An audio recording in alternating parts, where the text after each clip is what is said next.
नमस्कार क्लास। अभी मैं आप लोगों से बात करूंगा ईएमआर की, इलेक्ट्रोमैग्नेटिक रेडिएशंस की। क्या होती है इलेक्ट्रोमैग्नेटिक रेडिएशंस? देखिए, वो रेडिएशंस जिन्हें ट्रैवल करने के लिए, जिन्हें प्रोपोगेट करने के लिए किसी मीडियम की जरूरत नहीं होती है। दूसरी चीज, आप किसी भी चार्ज्ड बॉडी को मैग्नेटिक फील्ड में रखें, किसी मैग्नेटिक बॉडी को आप किसी इलेक्ट्रिक फील्ड में रखें, तब आपकी ईएमआर, इलेक्ट्रोमैग्नेटिक रेडिएशंस जनरेट होती हैं। अच्छा, उसमें भी एक चीज ध्यान रखिए कि जो पार्टिकल है उसकी फ्रीक्वेंसी उस वेव की फ्रीक्वेंसी ही कहलाती है। वही होती है वेव की फ्रीक्वेंसी और वही होती है पार्टिकल की फ्रीक्वेंसी। इसका मतलब आपके पास में जो भी रेडिएशंस है इसके तीन कंपोनेंट होंगे। पहला इलेक्ट्रिक कंपोनेंट, दूसरा मैग्नेटिक कंपोनेंट और तीसरा वो डायरेक्शन की बात करेंगे हम लोग जिस डायरेक्शन में लाइट या इलेक्ट्रोमैग्नेटिक रेडिएशंस ट्रैवल कर रही हैं। और ये ध्यान में रख लेना, अगर आपका इलेक्ट्रिक फील्ड और मैग्नेटिक फील्ड की अगर आप बात करेंगे तो ये दोनों एक दूसरे से राइट एंगल पर होते हैं। ये दोनों एक दूसरे से राइट एंगल पर होते हैं और इन दोनों से राइट एंगल डायरेक्शन पर ही आपकी इलेक्ट्रोमैग्नेटिक रेडिएशंस ट्रैवल करती हैं। यह मैंने आप लोगों के सामने एक डायग्राम मैंने बनाया है। ऊपर वाला जो कंपोनेंट है जो आपको ब्लैक से नजर आ रहा है, ये मैंने आपको बताया है बेटा मैग्नेटिक कंपोनेंट। जो मैंने ब्लू से मैंने बनाया है वह मैंने कंसिडर कर लिया इलेक्ट्रिक कंपोनेंट। अब ये देखिए, और इसके परपेंडिकुलर डायरेक्शन में आपकी लाइट, आपकी इलेक्ट्रोमैग्नेटिक रेडिएशंस ट्रैवल कर रही है। Light is also considered as a EMR, electromagnetic radiations. मैंने कुछ इलेक्ट्रोमैग्नेटिक रेडिएशंस की बात करी है, cosmic rays, gamma rays, X rays, ultraviolet rays, visual rays, infrared rays, microwaves, radio waves. तो देखिए, यहां मैंने इन सबको एक तरीके से एक अरेंज कर दिया। यहां आपके पास कॉस्मिक रेज हो गई, ये गामा रेज हैं, ये एक्स रे हैं, ये आपकी इंफ्रारेड है, ये बीच में विजिबल रेज हैं जो हमारे यहां तक आती हैं, माइक्रोवेव्स हैं, रेडियो वेव्स हैं, लॉन्ग रेडियो वेव्स हैं। अब यहां एक चीज ध्यान रख लेना, अगर आप कॉस्मिक रेज से रेडियो वेव्स की ओर जब आप आ रहे हो तब वेवलेंथ इंक्रीज हो रही है। इसका मतलब नीचे वाला जो है आपके पास में पार्ट वो वेवलेंथ का है। ध्यान में रख लीजिए आप लोग, नीचे वाला जो पार्ट है वो किसको बता रहा है बेटा? वेवलेंथ को बता रहा है। ऊपर वाला जो पार्ट है उसमें आपको फ्रीक्वेंसी बताई जा रही है। फ्रीक्वेंसी 10 टू द पावर 24 से कम होते होते होते 10 टू द पावर 0 तक आपके पास में यहाँ पर आ गई है। तो इसका मतलब आपके पास में ऊपर वाला जो कॉलम है वो फ्रीक्वेंसी को बता रहा है, नीचे वाला कॉलम आप लोगों को यहाँ पर वेवलेंथ को बता रहा है। अब आप देखिए यहाँ पर जो विजिबल रेज है जो हमारी अर्थ तक जो आती है उनको देखिए, कौन कौन सी है? Violet, indigo, blue, green, yellow, orange, red. इसमें भी मैंने आपको बता दिया कि आपके पास में जो वेवलेंथ है वो इंक्रीज हो रही है। तो नो डाउट आपके पास में यहाँ पे विब्ग्योर की फॉर्म में जब आप आओगे तो वायलेट से लेकर रेड तक जब आप जाओगे तो बेटा यहाँ पर भी क्या होगी? आपके पास में वेवलेंथ बढ़ेगी। यहाँ जो वेवलेंथ मैंने आपको जो यूनिट जो मैंने दी है इसे कहते हैं, ये इसकी यूनिट है नैनोमीटर। जैसे मैंने आपको बोला वायलेट का कितना है? 400 से 430 नैनोमीटर। अगर आप कहोगे रेड वाली का तो रेड के लिए क्या आ जाएगा? 750, 650 से लेके 650 से लेके 750 नैनोमीटर। तो यहाँ हम इसे कंसीडर करेंगे ये पूरा का पूरा एक इलेक्ट्रोमैग्नेटिक स्पेक्ट्रम। अब मैं आप लोगों से बात करूंगा इलेक्ट्रोमैग्नेटिक रेडिएशंस की जो प्रॉपर्टीज हैं, जैसे वेवलेंथ हो गया, फ्रीक्वेंसी हो गई, ये सारी चीजें मैं अब आप लोगों से डिस्कस कर रहा हूं। इसे आप देखिए,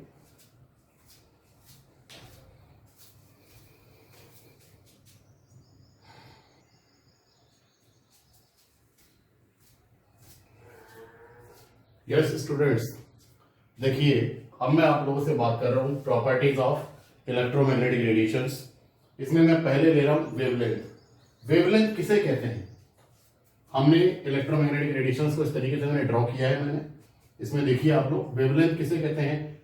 distance between two consecutive crust और trough.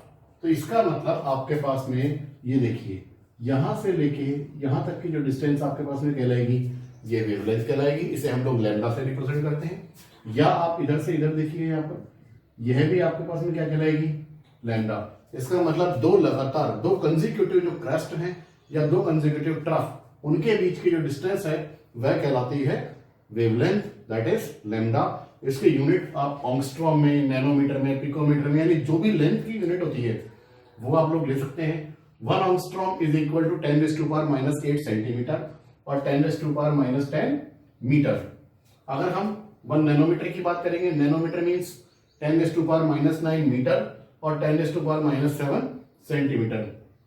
1 picometre is equal to 10⁻12 metre और 10⁻10 centimetre.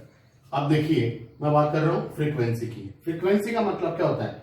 Number of waves pass through a point in 1 second. किसी एक पॉइंट से एक समय में कितनी वेव्स पास हो सकती हैं, आप उसे कहते हैं फ्रीक्वेंसी। फ्रीक्वेंसी की यूनिट होती है hertz. Hertz means 1 cycle per second. 1 cycle per second. Frequency का फॉर्मूला आपके पास में आएगा nu is equal to C upon lambda. Frequency को आप न्यू से रिप्रेजेंट करते हैं। ये जो साइन है इसका, nu is equal to C upon lambda. C is equal to velocity of light या velocity of electromagnetic radiations. Lambda is equal to length of wave, that is wavelength. फिर इसके बाद में बात करेंगे वेलोसिटी। वेलोसिटी किसको रिप्रेजेंट करती है कि एक वेव, एक इलेक्ट्रोमैग्नेटिक रेडिएशन 1 सेकंड में कितनी डिस्टेंस ट्रेवल कर रही है। 1 सेकंड में कितनी डिस्टेंस वो ट्रेवल कर रही है, वो डिस्टेंस आपको मीटर में लेनी है। तो आपके पास में इसकी यूनिट हो जाएगी बेटा मीटर पर सेकंड। मीटर पर सेकंड। इसके बाद में मैं आपसे बात करूंगा एम्पलीट्यूड की। एम्पलीट्यूड किसे कहते हैं? Maximum height of crust. ये मैक्सिमम हाइट ऑफ क्रस्ट ले लिया, या maximum depth of trough. Crust की मैक्सिमम हाइट, ट्रफ की मैक्सिमम डेप्थ क्या कहलाती है? एम्पलीट्यूड। और ये एम्पलीट्यूड जो है बेटा, ये उस लाइट की, उस इलेक्ट्रोमैग्नेटिक रेडिएशन की इंटेंसिटी भी कहलाती है। इसके बाद में हम बात करेंगे वेव नंबर। वेव नंबर हम किसे कहते हैं? 1 सेंटीमीटर लेंथ में कितनी टोटल नंबर ऑफ वेव्स हैं? क्या 1 सेंटीमीटर लेंथ में कितनी टोटल नंबर ऑफ वेव्स हैं, वह कहलाती है wave number. That is equal to nu bar. हम इसे रिप्रेजेंट करते हैं न्यू बार से, और इसे आप कह सकते हैं reciprocal of wavelength. Reciprocal of wavelength. आप क्योंकि वेवलेंथ का फॉर्मूला क्या, यूनिट क्या लेते हो आप लोग? Nanometre, metre, centimetre. तो मैं 1 सेंटीमीटर ले रहा हूं मैं यहां पे, मान लीजिए। तो वेव नंबर का फॉर्मूला क्या आएगा? 1 upon centimetre, that is centimetre inverse. क्योंकि मैंने आपको क्या कहा? Total number of wavelength in 1 centimetre. 1 centimetre में कितनी टोटल नंबर ऑफ वेवलेंथ है, इसलिए इसकी यूनिट भी क्या आएगी बेटा? Centimetre inverse. अब इसके बाद में आ जाइए टाइम पीरियड। टाइम पीरियड क्या जाएगा? एक वेव 1 सेकंड में कितने रिवोल्यूशन कर सकती है, या एक रिवोल्यूशन करने में उसे कितना टाइम लग रहा है। ये कहिए कि एक रिवोल्यूशन करने में उसे कितना टाइम लग रहा है, वह कहलाएगा आपके पास टाइम टेकन या टाइम पीरियड। और आप इसे रेसिप्रोकल ऑफ फ्रीक्वेंसी भी कह सकते हैं। T is equal to 1 upon nu, और इसकी यूनिट होती है आपके पास सेकेंड्स पर साइकिल। अब मैं आप लोगों को स्पेक्ट्रा बताऊंगा, एमिशन स्पेक्ट्रा, एब्जॉर्प्शन स्पेक्ट्रा। उसके बाद हम कुछ न्यूमेरिकल्स लेंगे, फिर हम लोग इस टॉपिक पर आगे बढ़ते हैं।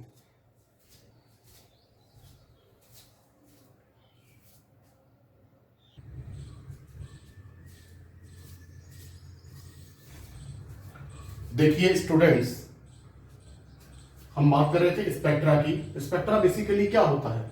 स्पेक्ट्रा एक तरीके का इंप्रेशन है, जो जब किसी रेडिएशंस को आप किसी प्रिज्म पर आप उसे लेते हैं, और उसके बाद में वो प्रिज्म से डिफरेंशिएट होकर किसी एक पर्टिकुलर जो है ग्रेटिंग के ऊपर जब आप उसे लेते हैं, तो आप लोगों के पास में एक जो इमेज जो बनती है, वह स्पेक्ट्रा कहलाती है। वह स्पेक्ट्रा कहलाती है। अब जो स्पेक्ट्रा होती है, वह आपके पास में 2 तरीके की होती है। पहला होता है एमिशन, दूसरा होता है एब्जॉर्प्शन। मैं अभी आप लोगों से जो बात करूंगा वो एमिशन स्पेक्ट्रा की बात करूंगा। एमिशन स्पेक्ट्रा बेसिकली किसे कहते हैं? कोई जो सब्सटेंस जो लाइट एमिट करते हैं, जैसे नाम से ही पता लग रहा है आपको एमिशन। एमिशन मींस कहीं ना कहीं लाइट का एमिशन हो रहा है। तो ये कह रहा है कि it is obtained from the substance which emit light on excitation. कहीं ना कहीं एक्साइटेशन की वजह से लाइट एमिट हो रही है, और जो लाइट आपके पास में जो एमिट हो रही है, आप उसे क्या कर रहे हो? आप उसे प्रिज्म पर लेकर आ रहे हो। प्रिज्म से वो डिफरेंशिएट हो रही है, डिफरेंशिएट होकर आप उसे किसी स्क्रीन पर लेकर आ रहे हैं। तो इस तरीके से स्क्रीन पर जो आपको स्पेक्ट्रम बन रहा है, वह क्या कहलाएगा? एमिशन स्पेक्ट्रा कहलाएगा।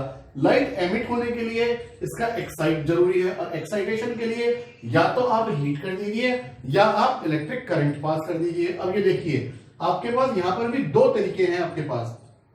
पहला कंटिन्यूअस स्पेक्ट्रा। कंटिन्यूअस स्पेक्ट्रा का मतलब क्या हो गया? When white light is passed through a prism and gets resolved in several colours.